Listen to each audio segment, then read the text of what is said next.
Students, welcome to जीवन classes. आज का जीके हम स्टार्ट कर रहे हैं। वेरी इंपॉर्टेंट क्वेश्चन होंगे, बायोलॉजी से रिलेटेड होंगे और जो वनडे एग्ज़ाम की तैयारी कर रहे हैं स्टूडेंट्स उनके लिए काफ़ी ज़्यादा हेल्पफुल है। स्टार्ट कर रहे हैं आज का जीके। नागफनी में प्रकाश संश्लेषी कार्य होता है।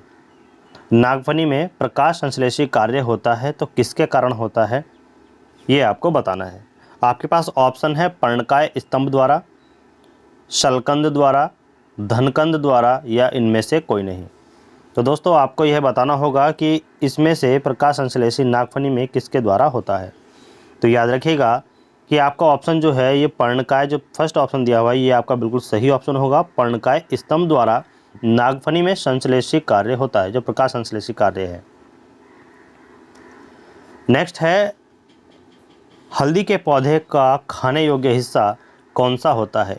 जो हल्दी का पौधा होता है आपने अक्सर देखा होगा, तो उसका खाने योग्य हिस्सा जो होता है हम सब्जी में यूज़ करते हैं या वैसे भी हम दवाइयों में प्रयोग करते हैं। तो इसके लिए कौन सा हिस्सा खाने योग्य होता है।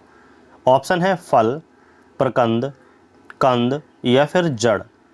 तो आप सभी लोग लगभग बहुत ज़्यादा ऑप्शन लगाएंगे जड़, लेकिन जड़ नहीं होता। याद रखिएगा दोस्तों कि हल्दी के पौधे का जो खाने योग्य हिस्सा होता है वह होता है प्रकंद। प्रकंद ऑप्शन नंबर बी, ये प्रकंद हम बोलते हैं जो भी ये हिस्सा होता है, ठीक है, जिसको हम यूज़ करते हैं खाने में। नेक्स्ट है, प्याज किसका परिवर्तित रूप है। प्याज किसका परिवर्तित रूप है। आपको ऑप्शन दिए गए हैं जड़, पुष्प, तना, फल।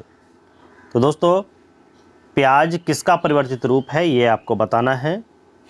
तो याद रखिएगा प्याज जो है वह तने का परिवर्तित रूप है, यानी कि जो प्याज बनता है वह तना ही बनता है, तो तने का ही परिवर्तित रूप प्याज है। तो ऑप्शन नंबर सी आपका बिल्कुल करेक्ट आंसर होगा। नेक्स्ट आपके पास क्वेश्चन है, जीवन चक्र की दृष्टि से पौधे का सबसे महत्वपूर्ण अंग कौन सा है। जीवन चक्र की दृष्टि से बताना है आपको कि पौधे का सबसे महत्वपूर्ण अंग कौन सा है।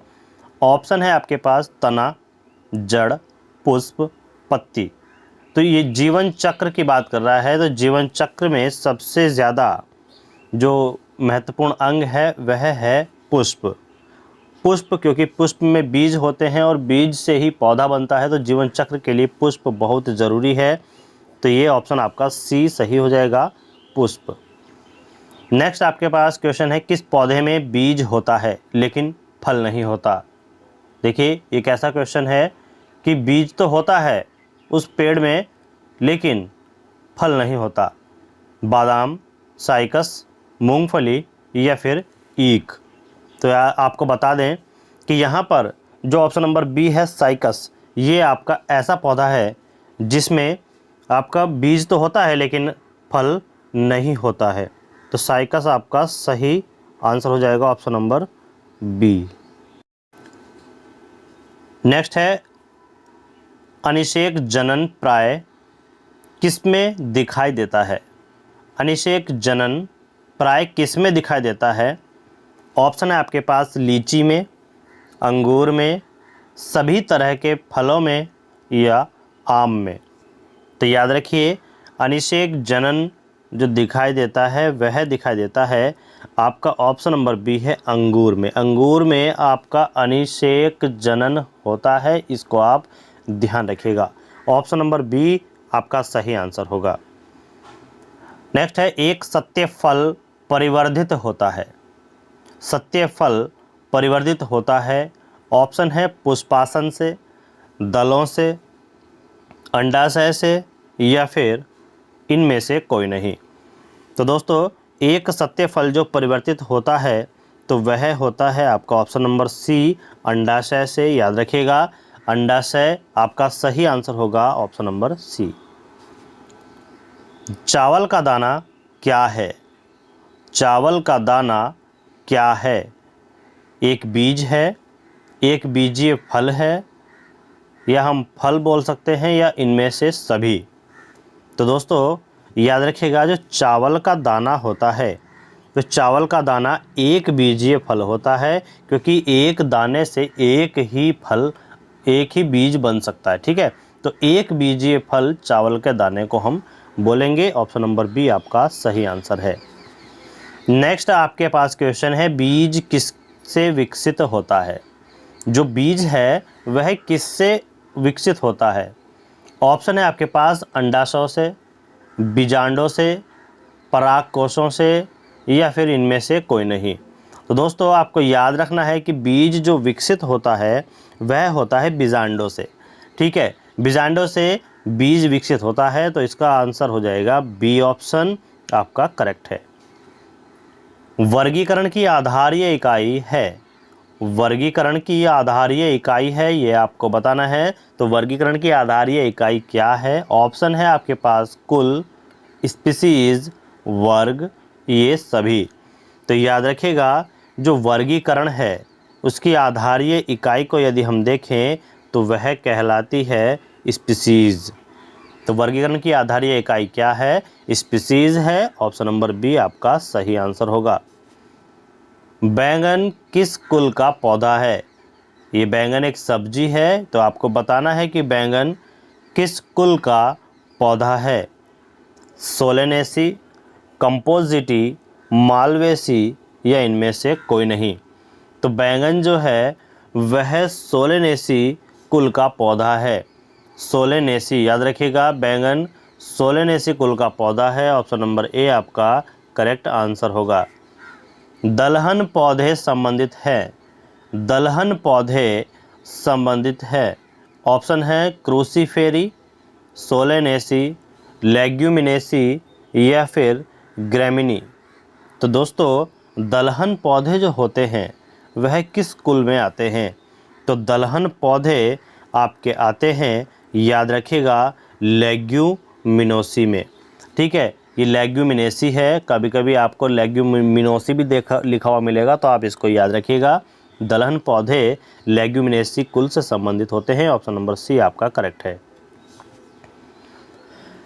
नेक्स्ट आपके पास क्वेश्चन है, लौंग होता है एक शुष्क पुष्प कलिका, एक बीज, एक फल, या एक छाल? तो देखिए दोस्तों, लौंग जो होता है वह आपको पता होना चाहिए कि शुष्क पुष्प कलिका होती है, यानी कि जो उसका फूल होता है उसका सूखा हुआ, जो सूखी हुई जो फॉर्म है वही लौंग के रूप में हम यूज़ करते हैं। तो वह एक शुष्क पुष्प कलिका होती है लौंग, ठीक है। ऑप्शन नंबर ए आपका बिल्कुल सही हो जाएगा, इसको याद रखिएगा। नेक्स्ट आपके पास क्वेश्चन होगा, निम्न में से कौन सा एक मानव निर्मित धान्य है? मानव निर्मित धान्य कौन सा है? ये चार ऑप्शन आपके दिए गए हैं। ट्रिटिकम वुल्गेयर, ट्रिटिकेल, जियामेज, धान्य। तो इन चारों में से आपको बताना है कि मानव निर्मित धान्य कौन सा है। ट्रिटिकम वुल्गेयर, ट्रिटिकेल, जियामेज, या फिर धान्य। तो दोस्तों आपको याद रखना होगा कि जो ऑप्शन नंबर बी आपका दिया गया है ट्रिटिकेल, ये ट्रिटिकेल जो है मानव निर्मित धान्य कहलाता है। तो ऑप्शन नंबर बी आपका बिल्कुल सही होगा। नेक्स्ट आपके पास क्वेश्चन है, दालचीनी पेड़ के किस भाग से प्राप्त की जाती है? दालचीनी पेड़ के किस भाग से प्राप्त की जाती है? तो दालचीनी की यदि हम बात करें तो दालचीनी पेड़ के किस भाग से प्राप्त की जाती है? तो याद रखिए दोस्तों, वह की जाती है छाल से। देखिए ऑप्शन में आपको पुष्प, जड़, छाल, पत्तियां मिलेंगी, लेकिन आपको क्या बताना है कि दालचीनी किस भाग से प्राप्त होती है पेड़ के? तो वह होती है छाल से, ठीक है। छाल से दालचीनी पेड़ के भाग से प्राप्त होती है। नेक्स्ट आपके पास क्वेश्चन होगा, लिटमस प्राप्त होता है, जो लिटमस होता है वह कहाँ से प्राप्त होता है? ऑप्शन है आपके पास जीवाणु से, शैवाल से, कवक से, लाइकेन से। तो दोस्तों आपको बताना है कि जो लिटमस होता है वह कहाँ से प्राप्त होता है। तो दोस्तों याद रखिएगा कि लिटमस की यदि हम बात करेंगे तो लिटमस प्राप्त होता है लाइकेन से। किससे प्राप्त होता है? लाइकेन से प्राप्त होता है। दोस्तों इसको आप याद रखिएगा, ये काफ़ी ज़्यादा इंपॉर्टेंट क्वेश्चन होगा। डी ऑप्शन आपका सही है। नेक्स्ट आपके पास क्वेश्चन होगा, पौधों की वृद्धि के लिए कितने आवश्यक तत्वों की ज़रूरत होती है? पौधों की वृद्धि के लिए कितने आवश्यक तत्वों की ज़रूरत होती है? ऑप्शन है आपके पास 5, 11, 15, 16। इन चारों ऑप्शन में से आपको बताना है कि पौधों की वृद्धि के लिए कितने आवश्यक तत्वों की ज़रूरत होती है। तो दोस्तों, आपको याद रखना होगा कि पौधों की वृद्धि के लिए आपको जो ज़रूरत होती है वह होती है डी ऑप्शन 16। 16 तत्वों की ज़रूरत होती है दोस्तों, याद रखिएगा, पौधों की वृद्धि के लिए 16 तत्वों की ज़रूरत होती है। नेक्स्ट आपके सामने क्वेश्चन है, मीलीबग किस फसल से संबंधित है? मीलीबग किस फसल से संबंधित है? मूंगफली, सरसों, गन्ना, ज्वार। ये चार ऑप्शन आपके पास हैं। इन चारों ऑप्शन में से आपको बताना है कि कौन सा ऑप्शन सही होगा। तो देखिए दोस्तों, जो मीलीबग होता है ना, मीलीबग वह संबंधित होता है ऑप्शन नंबर बी सरसों से। सरसों से संबंधित होता है मीलीबग, तो ऑप्शन नंबर बी आपका सही हो जाएगा, करेक्ट है। देखिए नेक्स्ट है, डेसिबल किसे नापने के लिए प्रयोग में लाया जाता है? जो डेसिबल होता है, डेसिबल एक इकाई है, वह किसे नापने के लिए प्रयोग में लाया जाता है? तो देखिए ऑप्शन है आपके पास, वायु में कण मापने के लिए, ठीक है। देखिए जो पेशाब होता है उसमें शक्कर मापने के लिए, वातावरण में ध्वनि मापने के लिए, या फिर इनमें से कोई नहीं। देखिए डेसिबल का जो प्रयोग होता है, जो जिसको हम डेसिबल में मापते हैं, तो वह है इसमें से वातावरण की ध्वनि। ध्वनि को हम डेसिबल में मापते हैं दोस्तों, तो सी ऑप्शन आपका सही होगा। नेक्स्ट क्वेश्चन है, जीन शब्द का प्रतिपादन किसने किया था? जीन शब्द का प्रतिपादन किसने किया था? ऑप्शन है D Pant, Johansson, Mendel, Darwin. ये चार ऑप्शन आपके पास दिए गए हैं। इन चार ऑप्शन में से जो सही होगा वो आपको बताना है। तो देखिए दोस्तों, जीन शब्द का जो प्रतिपादन किया है तो वह किया है जोहानसन ने। किसने किया है? जोहानसन जो हैं उन्होंने जीन शब्द का प्रतिपादन किया था। जोहानसन, ऑप्शन नंबर बी आपका करेक्ट आंसर है। नेक्स्ट है, सेल नाम किस जीव वैज्ञानिक ने सर्वप्रथम दिया था? सेल नाम किस जीव वैज्ञानिक ने सर्वप्रथम दिया था? यानी जीव विज्ञान के जो वैज्ञानिक हैं वह कौन है जिन्होंने सेल नाम दिया था? तो ऑप्शन है ब्राउन, रॉबर्ट हुक, फ्लेमिंग, या इनमें से कोई नहीं। तो दोस्तों आपको याद रखना है कि सेल नाम जो दिया था वह कौन जीव वैज्ञानिक हैं? तो वह हैं आपके, देखिए याद रखिए, ये क्वेश्चन आपका गलत नहीं होना चाहिए, तो आपको याद रखना है रॉबर्ट हुक, ठीक है। सेल जो नाम दिया था जीव वैज्ञानिक ने, वो उन्होंने दिया था रॉबर्ट हुक ने। रॉबर्ट हुक एक जीव वैज्ञानिक थे, इन्होंने सर्वप्रथम सेल नाम का उपयोग किया था, ठीक है। तो ऑप्शन नंबर बी आपका करेक्ट आंसर दोस्तों। नेक्स्ट है, गोल्जिकाय का प्रमुख कार्य क्या है? गोल्जिकाय का प्रमुख कार्य क्या है? पाचन रस उत्पन्न करना, स्रावी, या फिर श्वसन, या इनमें से सभी। तो गोल्जिकाय का प्रमुख कार्य जो होता है दोस्तों, उसको आपको याद रखना है। गोल्जिकाय का प्रमुख कार्य वह होता है स्रावी का, ठीक है। ऑप्शन नंबर बी आपका सही हो जाएगा, स्रावी गोल्जिकाय का प्रमुख कार्य होता है। नेक्स्ट आपके पास क्वेश्चन हो जाएगा, कोशिका व आणविक जीव विज्ञान केंद्र कहाँ स्थित है? कोशिका व आणविक जीव विज्ञान केंद्र कहाँ स्थित है? ऑप्शन है आपके पास हैदराबाद, मुंबई, कोलकाता, या इनमें से कोई नहीं।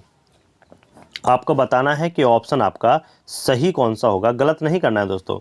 तो कोशिका व आणविक जीव विज्ञान केंद्र कहाँ स्थित है, तो आपको बताना होगा, तो वह स्थित है आपका हैदराबाद में। हैदराबाद, ऑप्शन नंबर ए आपका सही हो जाएगा। कोशिका व आणविक जीव विज्ञान केंद्र हैदराबाद में स्थित है। नेक्स्ट आपके पास क्वेश्चन होगा, जीवन का भौतिक आधार क्या है? भौतिक है दोस्तों, भौतिक याद रखिएगा, जीवन का भौतिक आधार क्या है?